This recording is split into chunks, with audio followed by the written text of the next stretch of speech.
မင်္ဂလာပါရှင်ဒီကနေ့ရဲ့နောက်ဆုံးရထိပ်တန်းသတင်းတွေကိုတင်ဆက်ပေးပါမယ်မြမမြေပေါ်ကျူးကျော်လာမယ့်အလုံခြုံရေးကုမ္ပဏီအမည်ခံတရုတ်လက်နက်ကင်တပ်ဖွဲ့များဆိုတဲ့အကြောင်းတင်ဆက်ပေးပါမယ်မြန်မာနိုင်ငံအတွင်းရှိတရုတ်ရှင်းနှီးမြုပ်နှံမှုစီမံကိန်းကြီးများတည်ရှိရာနယ်မြေအများပြားတော်လိုင်းတပ်ဖွဲ့များထိန်းချုပ်မှုအောက်တဖြည်းဖြည်းရောက်ရှိလာပြီးနောက်တရုတ်အစိုးရကရေနံနဲ့တဘာဝတံငွေပိုင်လိုင်းစီမံကိန်းပါဝင်တရုတ်မြန်မာစီးပွားရေးစင်ကြံတခြားအကောင့်ထဲပေါ်ဖို့ရီမန်းထားတဲ့၎င်းတို့ရဲ့အကျိုးစီးပွားကိုတရုတ်လက်နက်ကင်တပ်ဖွဲ့တွေတုံးပြီးဓာတ်ရိုက်ကာကွယ်ဖို့ခြေလှမ်းပြန်လာနေပြီဖြစ်ပါတယ်စစ်တပ်နဲ့လုံခြုံရေးကုမ္ပဏီတီထောင်ရေးတရုတ်အစိုးရရဲ့အဆိုပြုချက်ကိုစစ်ရှုံးကောင်းဆောင်မရောက်လိုင်ကခေါင်းငိမ်လက်ခံခဲ့ကြောင်းအောက်တိုဘာလ22ရက်နေ့ရက်စွဲနဲ့စစ်ကောင်စီရဲ့အမိန့်ကြီးညာစာမှန်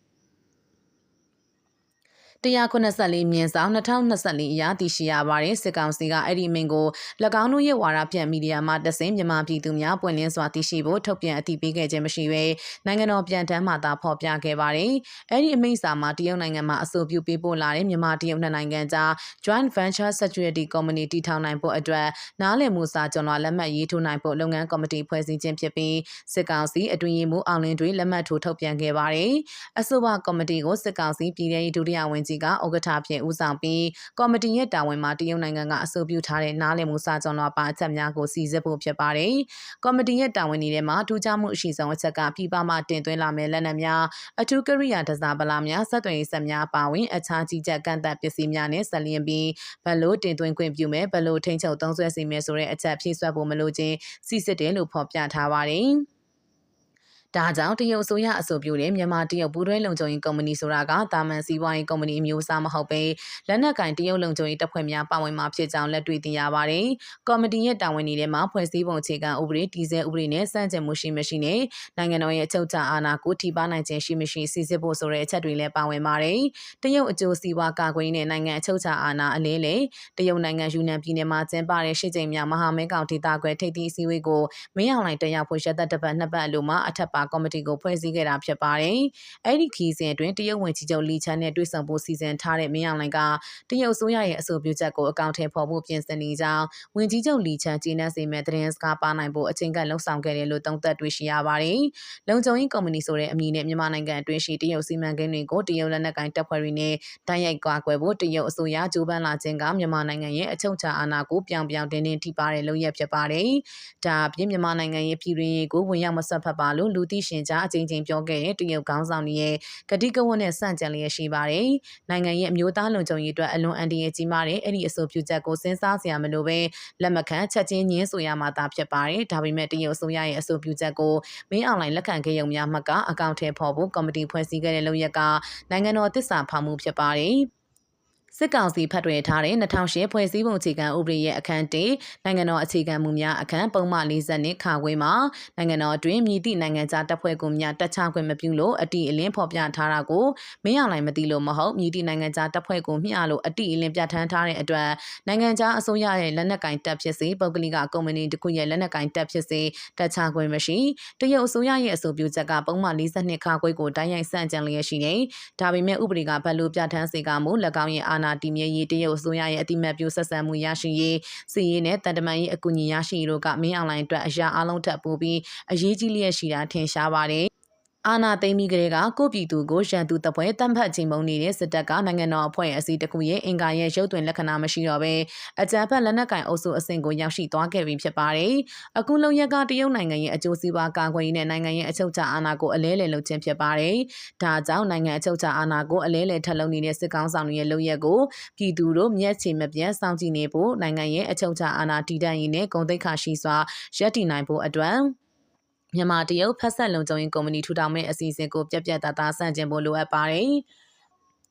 ဒါအပြင်နိုင်ငံတကာရှိ၎င်းတို့ရဲ့ပိုလန်မှစီမံကိန်းကိုကာကွယ်ဖို့တရုတ်အစိုးရကတရုတ်လက်နက်ကင်တပ်ဖွဲ့တွေကိုလုံခြုံရေးကုမ္ပဏီအသွင်ယူပြီးတိုးချဲ့ဖြတ်ချက်လာနေကြောင်းမြန်မာပြည်သူတွေကိုကောင်းစွာသိရှိထားဖို့လိုအပ်ပါတယ်။စစ်ခေတ်သစ်ပုဂ္ဂလိကလုံခြုံရေးကုမ္ပဏီတွေနဲ့ဆင်တူတဲ့လုပ်ငန်းအမျိုးအစားကတရုတ်နိုင်ငံမှာ AD 960 1289ခုနှစ်စုံမင်းဆက်လက်ထက်ကလေးကဖြစ်ထွန်းခဲ့တယ်လို့သူတည်တည်တွေကရေးသားခဲ့ပါတယ်။ American စစ်တပ်အငိမ့်စားအရာရှိများအစိုးရလုံခြုံရေးအကြီးအကဲဟောင်းများတန်တမန်ဟောင်းများနဲ့ပညာရှင်များနဲ့ဖွဲ့စည်းထားတဲ့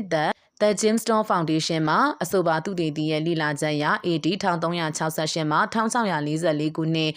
မင်းဆက်လက်ထက်ရောက်လာတဲ့အခါတရုတ်ကနိုင်ငံတကာနဲ့ကုန်သွယ်မှုတိုးတက်လာခဲ့ပြီးလက်နက်ကိုင်ပုဂ္ဂလိကလုံခြုံရေးဝန်ဆောင်မှုလုပ်ငန်းလည်းအထွတ်ထိပ်ကိုဖွံ့ဖြိုးရောက်ရှိခဲ့တယ်လို့ဆိုပါတယ်။တရုတ်နိုင်ငံရဲ့အရှင်လျားဆုံးနဲ့နောက်ဆုံးမင်းဆက်ချင်းမန်ချူမင်းဆက်လက်ထက် AD 1644မှာ1911ခုနှစ်ကာလကိုရောက်ရှိတဲ့အခါစစ်ရေးနိုင်ငံရေးစီးပွားရေးကျဆင်းမှုတွေနဲ့အတူအဲဒီလုပ်ငန်းကလည်းပြောင်းကွယ်ခဲ့ပါတယ်။19ရာစုလယ်ပိုင်းကစပြီးအဲ့ဒီရာစုနှစ်ကုန်ထိချင်းမင်းဆက်ကပြည်တိရှာပြင်တဲ့အင်အားကြီးကိုလိုနီတွေနဲ့ပထမနဲ့ဒုတိယဘိန်းစစ်ပွဲများကိုရီးယားကျွန်းဆွယ်ကိုအကြောင်းပြုပြီးပထမတရုတ်ဂျပန်စစ်ပွဲနဲ့20ရာစုအစောပိုင်းရှင်ဟိုင်းတော်လိုင်းရေးဓမ္မမဟုတ်1911ခုနှစ်တော်လိုင်းရေးတို့ပေါ်ပေါက်ခဲ့ရာအဲ့ဒီဖြစ်ရပ်တွေကချင်းမင်းဆက်ကိုအဆုံးသတ်ခဲ့စေုံများမကနှစ်ပေါင်း2000ကျော်သက်တမ်းရှိခဲ့တဲ့ပရိသတ်ဘရင်စနစ်ကိုပါချုပ်ငြိမ်းစေခဲ့ပါတယ်။1912ခုနှစ်ဇန်နဝါရီလ1ရက်နေ့မှာခေတ်သစ်တရုတ်သမ္မတနိုင်ငံတည်ထောင်ခဲ့ပါတယ်။ဒါပေမဲ့စစ်ပွဲတွေကရပ်တန့်မသွားဘဲဒုတိယကမ္ဘာစစ်အကျိုးကာလမှာဖြစ်ပွားခဲ့တဲ့ဒုတိယတရုတ်ဂျပန်စစ်ပွဲကမ္ဘာစစ်ပြီးဆုံးတဲ့1945ခုနှစ်ထိရှေ့ကြာရှိခဲ့ပြီးကမ္ဘာစစ်လွန်ပြည်တွင်းစစ်က1949ခုနှစ်ဥက္ကဋ္ဌမော်စီတုံးဦးဆောင်တဲ့ကွန်မြူနစ်တော်လှန်ရေးအောင်မြင်ခဲ့ပြီးတရုတ်ပြည်သူသမ္မတနိုင်ငံထူထောင်ချိန်မှာအဆုံးသတ်ခဲ့ပါတယ်။အဲ့ဒီကာလတခြားစစ်ပွဲများနိုင်ငံရေးစနစ်အပြောင်းလဲများနဲ့စီးပွားရေးကျဆင်းမှုတွေကပရိသတ်တွေခေပုဂ္ဂလိကလုံခြုံရေးဝန်ဆောင်မှုလုပ်ငန်းပြကွယ်ကြရခြင်းတမိုင်းနောက်ခံပုံကားချက်များဖြစ်ပါတယ်။ခေတ်သစ်တရုတ်လုံခြုံရေးကုမ္ပဏီများပြန်လည်ပေါ်ပေါက်လာခြင်းခေတ်သစ်တရုတ်ပြည်သူသမ္မတနိုင်ငံကိုစီးပွားရေးအင်အားကြီးနိုင်ငံဖြစ်ပြန်လည်မွေးဖွားပေးခဲ့သူတရုတ်ကောင်းဆောင်တင်ရှောင်းဖိန်လက်ထက်1988ခုနှစ်မှာစတင်ခဲ့တဲ့တကားဖွင့်ဝါဒကကွန်မြူနစ်စီးပွားရေးစနစ်မှာဈေးကွက်စီးပွားရေးစနစ်ကိုပြောင်းလဲကျင့်သုံးခဲ့ပြီးပုဂ္ဂလိကလုံခြုံရေးကုမ္ပဏီများ1984ခုနှစ်မှာပြန်လည်ပေါ်ထွက်လာခဲ့ပါတယ်။ခေတ်သစ်တရုတ်ပုဂ္ဂလိကလုံခြုံရေးကုမ္ပဏီတွေကနိုင်ငံအတွင်းရင်းနှီးမြှုပ်နှံလာကြတဲ့နိုင်ငံခြားကုမ္ပဏီများဗဏ္ဍာရေးလုပ်ငန်းများပုဂ္ဂလိကဘဏ်များငွေကြေးနဲ့တန်ဖိုးကြီးပစ္စည်းများတည်ယူပို့ဆောင်ရေးလုပ်ငန်းများစီးပွားရေးလုပ်ငန်းရှင်ကြီးများကိုလုံခြုံရေးဝန်ဆောင်မှုပေးဖို့ဈေးကွက်ကိုလိုအပ်ချက်ရပေါ်ပေါက်လာတာဖြစ်ပါတယ်။2024ခုနှစ်ခေတ်သစ်တရုတ်ပုဂ္ဂလိကလုံခြုံရေးကုမ္ပဏီများပြန်လည်ပေါ်ထွန်းလာတာကနှစ်30ရှိတာဖြစ်ပြီးကုမ္ပဏီပေါင်း9000ကျော်မှမှတ်ပုံတင်ထားတယ်လို့သိရပါတယ်။အဲ့ဒီအရေးအတွက်ကပြည်တွင်းကုမ္ပဏီများအများစုဖြစ်ပြီးပြည်ပရင်းနှီးမြှုပ်နှံမှုတွေကိုကာကွယ်ဖို့လုံခြုံရေးဝန်ဆောင်မှုပေးနေတဲ့ကုမ္ပဏီအရေးအတွက်ကနှစ်ဒါဇင်ခန့်ရှိရလို့သိရပါတယ်။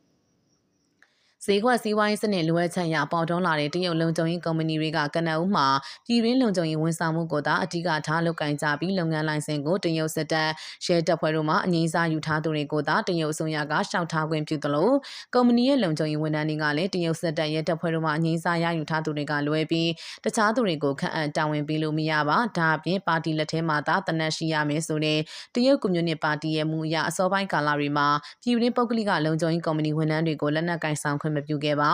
စီးပွားရေးပြန်လည်တိုးတက်လာပြီးတဲ့နောက်တရုတ်ကုမ္ပဏီများပြည်ပရင်းနှီးမြှုပ်နှံမှုများစတင်ပြုလုပ်လာကြတဲ့အခါ၎င်းတို့ရဲ့အကျိုးစီးပွားတွေလုံခြုံရေးအတွက်အနောက်နိုင်ငံများမှလုံခြုံရေးကုမ္ပဏီတို့ကိုအဓိကထားငှားရမ်းအသုံးပြုခဲ့ကြပါတယ်။ဒါပေမဲ့ဒီအခြေအနေကသမ္မတရှီကျင်းဖျင်အာဏာရရှိလာပြီးနောက်တရုတ်အမေရိကန်ဆက်ဆံရေးတင်းမာလာပြီးစီးပွားရေးပြိုင်ဆိုင်မှုပြင်းထန်လာတဲ့အခြေအနေမတိုင်မီထိတာဖြစ်ခဲ့တယ်လို့သတင်းမှာဖော်ပြပါရှိပါတယ်ရှင်။